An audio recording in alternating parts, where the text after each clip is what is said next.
Misy lalàna mifehy azy ny tontolon'ny internet eto Madagasikara raha sanatria misy ny fioaram-pefy na asa ratsy atao amin'ny alalany ony ministeran'ny postra sy ny fifandraisan-davitra miara-miasa amin'ny tompona andraikitra isan-tsokajin'ny ministera amin'ny fiarovana ny tontolon'ny internet eto Madagasikara. Fanazavana ary.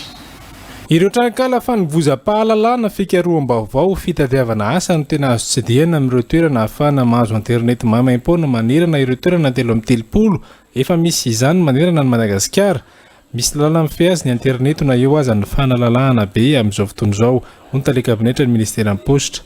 Araka ny efa fantatritsika dia ao anatin'ny fanatanterahana ny velirano napetraky ny filoham-pirenena Andrinirina Rajoelina ny eto niveau ministeran'ny postra ny fifandraisan-davitra ary ny fampivoarana ny atao arakajy mirindra ankehitriny.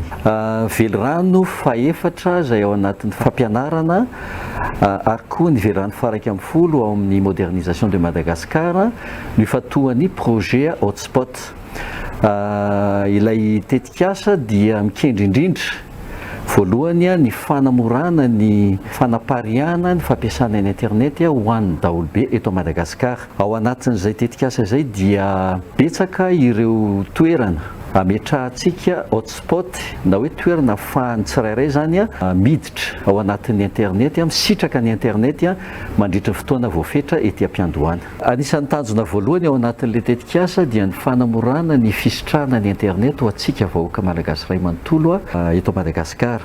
Faharoa dia ny ahafahana mampifandray any Madagasikara amin'ireo tanàna lavitra enina dia neto amintsika eto Madagasikara ihany raha amin'ny fampitam-baovao sy ny rehetrarehetra. Misy fepetra manokana ny faritra azona ny internet mamaim-poana ahafahana mitsinjo ireo mpandraharaha.